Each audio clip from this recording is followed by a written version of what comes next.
There's a really good face. That was super classy. He's laughing at the thumbnail shot, which I thought that was awesome.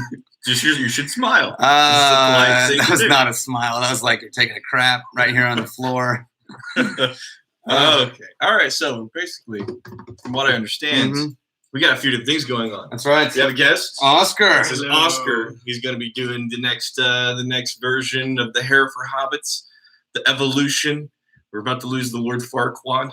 And hey, gentlemen, people are already starting to show up in a random time live stream. We didn't even get a time yet. Yeah, that's true. So we may get all of 20 people here. Oh, yeah. Which is perfectly fine. So this is also going to be the episode where we start with our whiskey trial number 1, which was given to us by the Stag as Irish whiskey. I'm getting a call from the Stag here. Did you know he has an iPhone? Yeah. Spirit Animals, it comes with a job. Very your own advanced, iPhone. this Stag here. Yeah, let's see. You just sent him to voicemail. No, That's probably not a good thing. No. You think he'll call I back? got it. Okay. I had to push the button for this. Okay. Wait, no, we lost him again. Oh. When you did it, I don't know what Daniel did. But that Stag's going to be pissed. Welcome to your first trial, wedding kid. I hope you brought your A game, boy. These lovely gentlemen, the amazing Oscar, the incomparable Rex. These two gentlemen need a glass of whiskey. As a matter of fact, do that Sami thing you do. Give them the good stuff, and then throw in some other stuff too, and follow it up with a blind tasting. Let's see if those Sami skills are up to snuff without your bear powers, boy. Do it. And I got a little something for you. Oh! Got a little something. I don't know if I want a little something from an Irish Stag with a Southern accent. Trial. We talked about this. All right, so future accents would be really racist. Yeah, that's true. I can't do that. All right, so here's the thing. I have 3 blind whiskeys from the 3 bottles in front of me. I'm going to wait to taste them until after I pour these guys some whiskey and talk about these. So take a seat while Oscar does his thing. That's right. Now, Oscar was intelligent enough to label his glass. Can you tell which one is his? It has the bobbing pin on it. I'll take that one and yours for that matter. Do you guys want to start expensive and go cheap, or start cheap and work your way up? What would you do? You know what? Sami's choice. All right, you guys, give me cheap first or expensive first. Cheap and go up. Oh man, that's everybody is announcing cheap and go up. All right, so we're doing Jameson. That's so classy that it's meant to be sat upside down because super classy. Okay, so here's what we know about the 3 whiskeys I've got. This is for you guys, but it's also for these. Jameson is one of them. Green Spot is another, so I at least know which 3 I'm working with. And then we've got a 26-year-old Centenary Teeling Special Edition. That's like a $300 to $400 bottle of Irish whiskey, I think. So we're starting with Jamie. All right. This is for you, my friend. I'm going to put it right there on that fancy glass shelf. Rex, there's your glass of whiskey that you're probably going to need. So, and I don't know which is which. So here's what I'll tell you. Here's what we know about Jameson and these 3. So we know that Jameson is a blend, which means it's not only going to have pot still, but it's also going to have grain whiskey mixed into it. And thanks, Jeffrey. And the Green Spot and the Teeling are both pot still, although the Teeling is single cask. Oscar said he really likes it. Ooh, me too. I think Jameson Classic is just fine. I've got a bottle at home. I enjoy it. Now, what you should find out about this is it should be bright and feel a little bit brittle. For sure. And there's going to be a little bit of that buttery Irish note. It has the butter note, but it's a thin butter. It's thin. Yeah, it's not high oil. It's, hey, Jason, whiskey-wise. It's not, it doesn't have a long aftertaste. It's kind of shrill. And you can understand why you would pair it really well with a Guinness. Because Guinness will provide you all of that nice, you know what I mean. How's it going over there? It's going good. I'm watching the live stream too. Oh, on your phone? Yeah. What's the delay? Yeah, it's just a few seconds. So why are we doing a live stream, Rex? Because. And I'm you want the real answer? What's the real answer? We shot an episode. Yeah, we shot a real one on Friday. Yeah, it was on Friday, but it was like in the evening. And it sucked.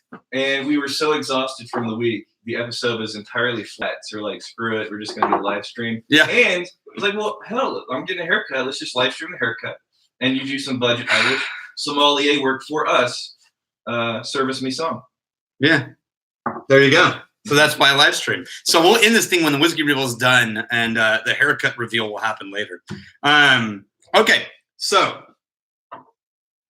what do you think? Yeah? Yeah. No, I've always liked, Okay. in terms of budget, I always like Jameson. And I think there's a reason why it's so popular, because it's so easy to drink. It is so easy to drink. This is the definitive background whiskey for it to be sweet, a little buttery, not too hot on the proof. And yeah, it'll go with a lot of stuff, but it's not going to be the hero that rocks your world. No, it's really not going to be the hero whiskey. Okay, so I'm pouring you some Green Spot now, or as Jeffrey Patron likes to call it, the G Spot.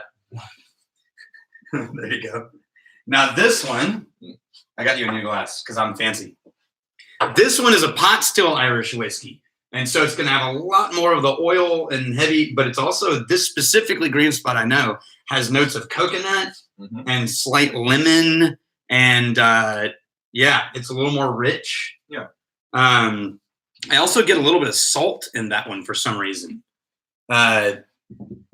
Think like not salty like a Scottish whiskey, but just a little tang to it. Like you know when you get salted caramel, how it doesn't taste like salt, it tastes like caramel. It's like that, but right? It's not all, but it's headed in that direction. It's headed that direction. Yeah, but it's a classic one, and I'm gonna pour you the third because I need to get to me getting a chance to try these two, and then I want to drink it. So your third. Let's see, what did I give you, Oscar? Is that second one empty? Okay, you know which order they're in, right? Yes. Okay.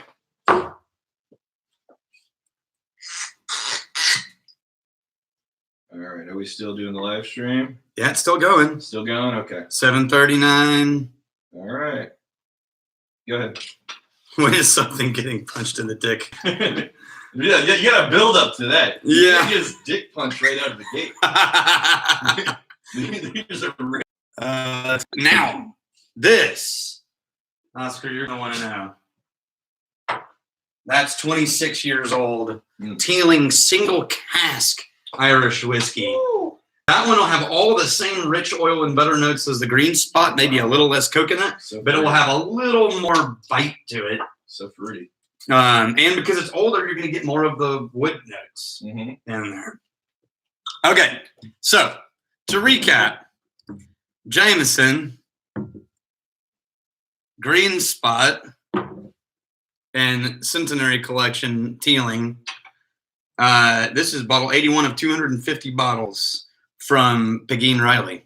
All right, so we'll do the blind tasting a bit later. In Okay. terms of like a budget process versus an expensive Irish whiskey. Okay, process. so when it comes to the difference between expensive and non-expensive Irish whiskey, there's not a huge difference other than rarity and not blending. Those are really your only two options. So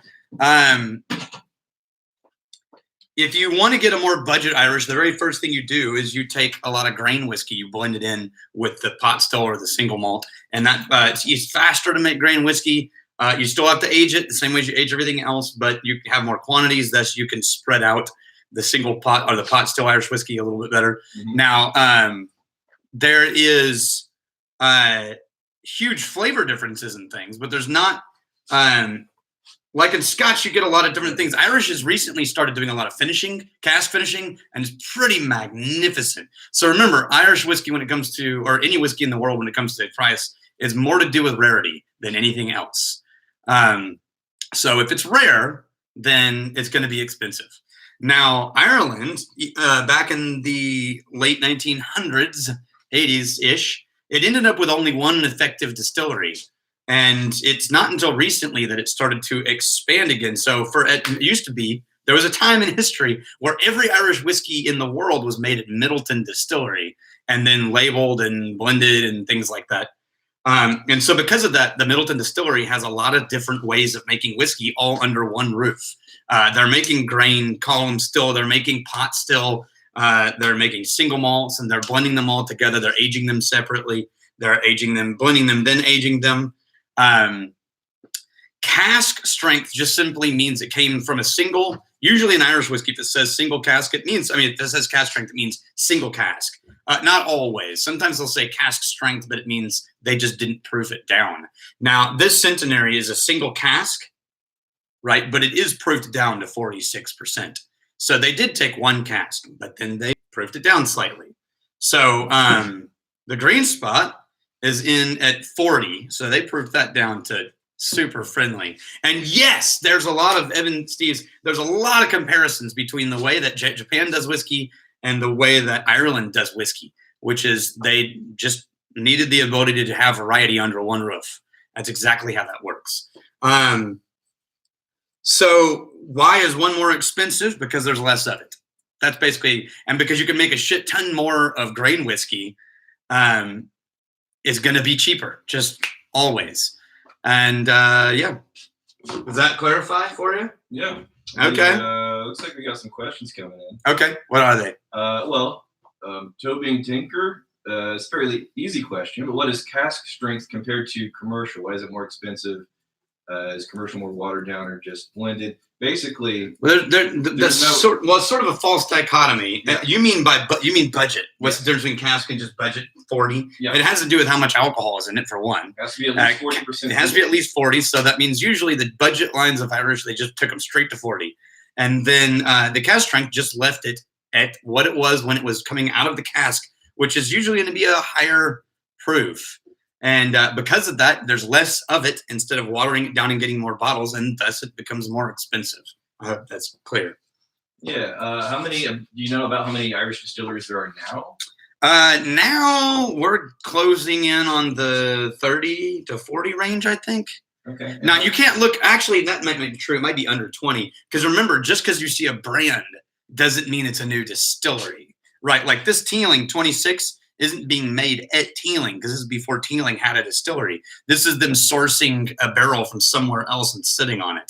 So remember, just because you have 100 brands of Irish whiskey doesn't mean there's 100 distilleries. It's very different from America in that way. Wesley Dowell wants to know, where are we now?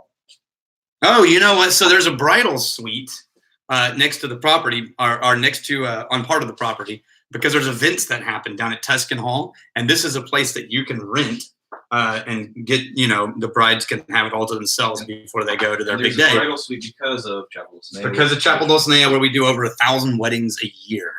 And what better place to put Rex than the bride's suite, really? So. And the Chapel Dulcinea it's a free wedding chapel. It's a gift to the community. Yeah, totally.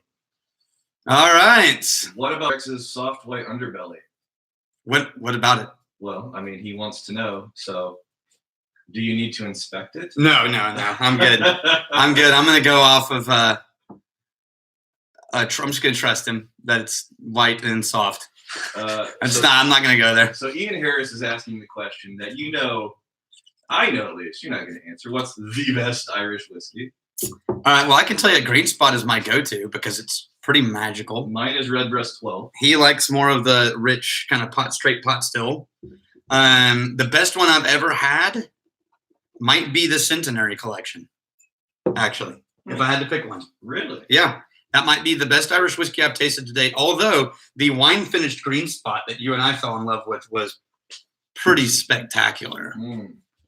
Brian hit a poll. In the USA, do you have to have a federal tax stamp to source and blend, or just to distill? Everything. So it turns out in the U.S. there's only one distiller's license, and it's called the Distillers and Rectifiers Permit. And so if you want to sell whiskey, you have to have that permit, and whether you're distilling or not. Ian Harris wants to know, will you guys make an Irish style in V. Weiss? Absolutely. Absolutely. Some unmalted barley in that mix. Run through a pot still. Go ahead and give people the difference between, we have two brands, Mm-hmm. V. Weiss and Crowded Barrel. So V. Weiss, it's only ever going to take barrels from other craft distilleries do something interesting to them that you guys help decide, and then release them as single barrel cask strength releases, or at least cask strength releases from one source barrel. There will never be more than 250 bottles of each of those. So they will be extremely rare. And that's all we're doing is Velvet Glove, basically independent bottling, the way Signatory and Duncan Taylor do it. Now, hey, Oscar got a shout out. Oh. Yeah, nice. Way to go. We got Oscar's Yeah.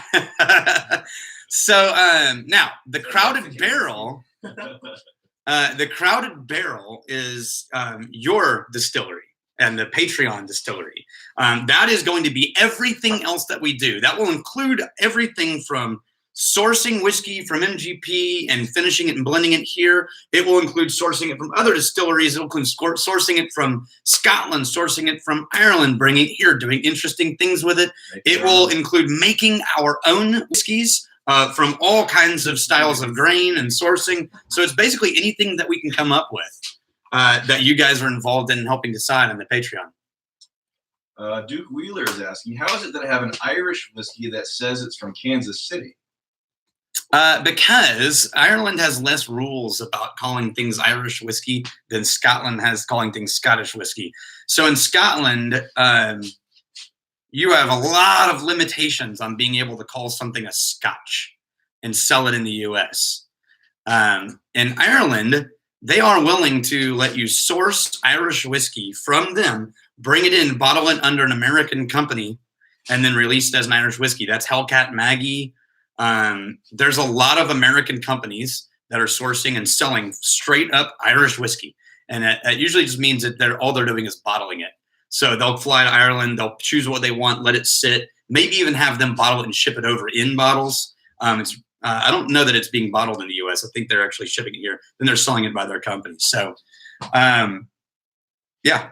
Tyler Broxton asks, are most Irish whiskeys unpeated? Yes, it used to be in the very early days of Irish whiskey. Like the first written history of it was 1405 or 6 or something like that. And back then, Irish whiskey was not that different from Scottish whiskey. That was almost all peated, and it was almost all moonshine. Now there's one, maybe two peated Irish whiskeys. It was just a style change that happened, and the one I know of is Connemara, but I think there might be another one now. I can't remember. I can't bring it to mind right now. American Lumberjack, what do you recommend for a beginner whiskey who likes Glenfiddich 12? Oh, well, crap. Glenlivet. I know it seems like an obvious one, but if you like Glenfiddich 12, get Glenlivet 12. They're so right in the same wheelhouse. Now, do I get to pass this fucking trial or what? Oh, we don't have Chad bleeping, huh? We probably shouldn't do that. Do I get to pass this darn trial? I don't know. The whiskey stag is watching, and does the whiskey stag mind cursing? He's watching the live stream, and until he's satisfied with a certain level of sophistication and accuracy, okay, you're not going to know one way or another. Okay, well, I'm going to go for the blind tasting. Okay, hey, wait. Groves Russell, out of interest, are you guys going to do some live streams at the opening for us overseas people who can't make it over? Oh, hell yes. Yeah. Might even just try to let it ride all day long. So he's talking about the August 21st. August 25th, grand opening of the distillery. We will have some live streams going on. Maybe we'll do one formally. Maybe we'll just have cameras everywhere. We'll decide. Yeah. Right, so go ahead and pour your whiskeys. Oscar and I will rearrange them. And no, these are already poured. I just don't know what's what. You just don't know which one? I just don't know what's what. So I've got yellow, green, and red. And I can tell you that the bottom of these bottles have yellow, green, and red stickers on them. So when we're done, you guys can tell me if what I called was correct. Okay. Fair enough? Fair enough. Okay. So first things first, I'm going to start with red, because why not? Okay. All butterscotch and butter. If someone made the green spot, it's going to be a really dirty trick, because I'm going to be leaning towards not calling it green spot. Now, Dello W says, seems way too easy with this blind tasting. Here's the thing, though. I've done this. I know from experience whenever you have it in the bottle and you're pouring it from the bottle and you see what you just poured into the glass, it's like, oh, of course, obviously, I would never in a million years confuse this with a different whiskey. But whenever it's totally blind, then you start to second guess yourself. And you can get tripped up way easier than you think. But it's, he has a point. It's a fairly low bar, Daniel. No, I know the three. If the trial is failed right out of the gate, the stag will take a hot shit on your lap. Thanks. That's awesome. Yeah. Okay. Oscar just quit. No, he really doesn't. Yeah. Well, right out of the gate, the red and green are pot still because that yellow is so bright, sharp, aggressive.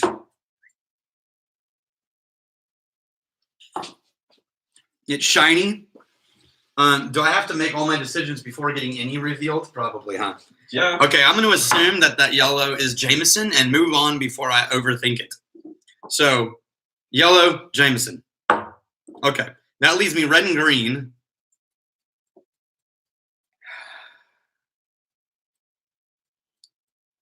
And they are so close. Which one's sweeter?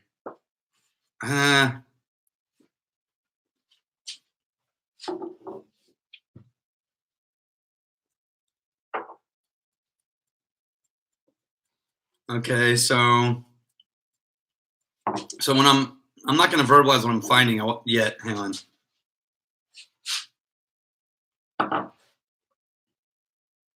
Okay, to me they taste almost identical. The only one difference between these that I can find right now is that the green is slightly more clingy. It's got a little more sugar sweet instead of just butter biscuit sweet, and it's got a little more fire to it.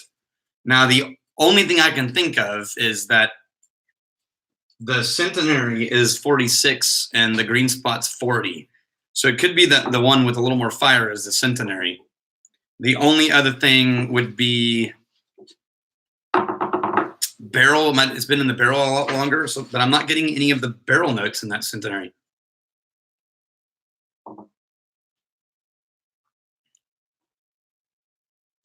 It could be that the bite is not alcohol. It could be that the bite is barrel bitterness.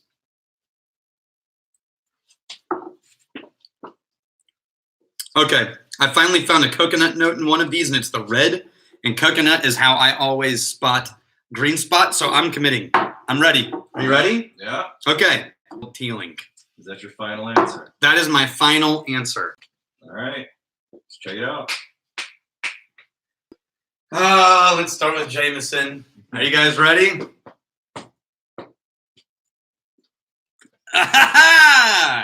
Okay.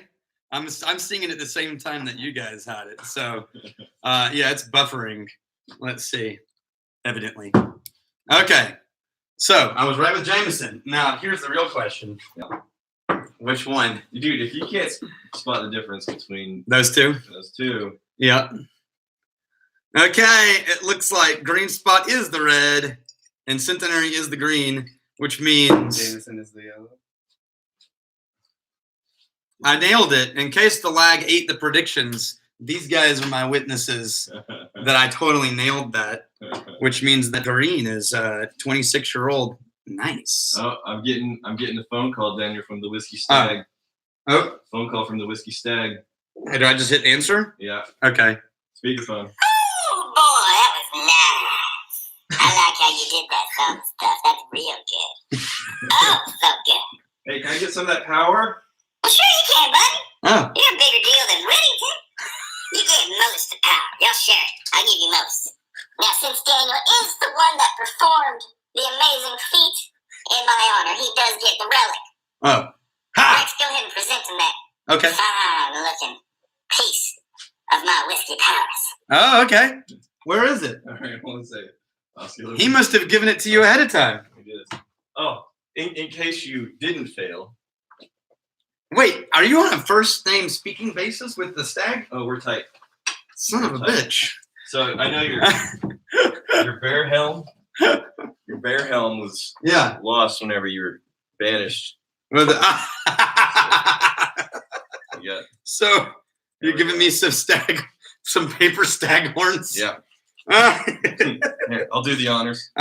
You're being. I feel like I should do this myself. You're being coordinated. I got you. No, I got you, buddy. Dude, if I'm getting my haircut like this, I'm strapping some shit to your head. Right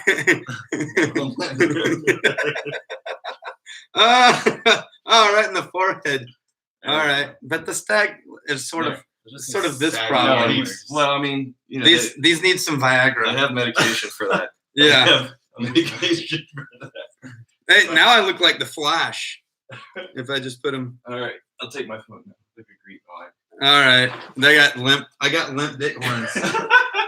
So you know you're gonna have to wear those. Yeah. For a while. Oh, really? Just to fully absorb all the powers. Okay. Here we go. Well, you're taking them down? Yeah, baby. That's not what the stag wants. Because I ride a motorcycle. I got to get prepped. Let's see. All right. Nailed it. Can you feel the power coursing through I your feel veins? the power coursing through my veins. The whiskey beast power. This stag is obviously drunk because he's got whiskey horns. Go home, stag. You're drunk. All right. All right. Let's do just a few more minutes of questions, and we'll let people get back to their. Yeah, we'll knock this off in 30 minutes at 30-minute mark, which is 3 minutes from now. All right. Give me the phone. You got to get back into the live stream. Yeah. Okay, so thank you guys. Tomorrow's episode will probably be a normal one. We're going to go back and forth, but I want to get to these trials because if this is an example of the kind of crap I have to deal with instead of my bear helm. Wait a minute. Are you complaining right now in this moment? In this room, who has more room to complain? You know which haircut I'm getting. I do know which haircut you're getting. You're complaining about some crap take to your head. All right. How much does the air do in the whiskey barrel? A lot, actually. So here's one of the things that was asked. I'm having a hard time taking myself seriously with this thing on my head. Hey, you don't knock the powers. You know what I'm going to do? I'm going to create a blend from all three of these. There we go. Equal proportions right there. Damn, that's actually really tasty. Okay, so here's the thing about barrel. Proof going up and down all has to do with humidity and pressure. So in an area where it gets really hot and it's less humid, temperature, and well, not less humid, but really hot, alcohol tends to evaporate out of, or water tends to evaporate out of the barrel. And it pushes it out. So when it does that, proof goes up. And, but when it's in Scotland, you get all of the air, sea air and things, and you actually get water reversing its way into the barrel. And so it will proof down. So it has to do with which direction water is going in and out of the barrel. The air is what makes whiskey, and the pressure inside and outside the barrel is what pushes the whiskey in and out of the wood, which is what actually ages whiskey. So without that, you wouldn't have whiskey age. So, Ross Split asks, so are any of these haircuts psychologically affecting your little girl, Rex? Yeah. No, it's gradual. It's gradual enough. And he's starting wearing a hat all the time, so she's getting used to the hat. Yeah, for those that don't have kids, whenever you have a huge physical change in your appearance, it does freak out the young ones. Yeah. A little bit. Cold aged whiskey is not a thing because under a certain temperature, whiskey stops aging because it sits in the barrel but doesn't interact with the wood. So even cold climates, under 40 degrees or 30-something degrees Fahrenheit, whiskey just sits there. And so that's why it's Randy says affecting her. That's why it's taking it takes longer for whiskey in cold climates to age and get the wood. Whereas in Texas, where 90% of the year it's above 40, or 95% of the year, whiskey ages really fast. It gets a lot of wood interaction really fast.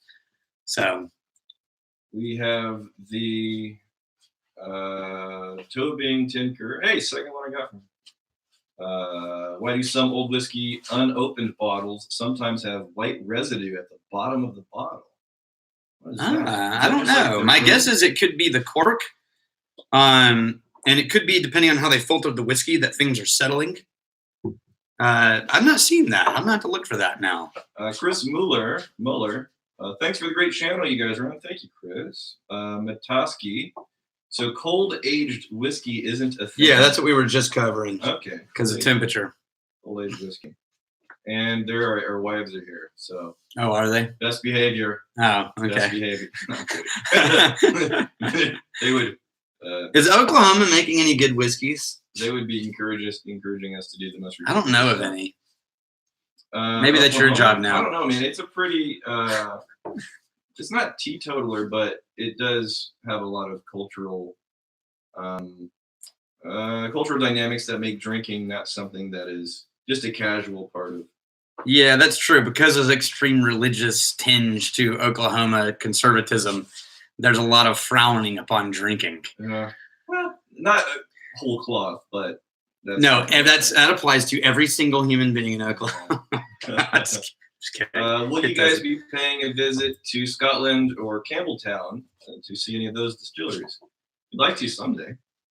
Like I couldn't get a 15-minute nap in if I wanted to these days. Yeah, that's true. It just comes down to time. We'll do it. Now let's go out with a toast. It is Memorial Day. Yep.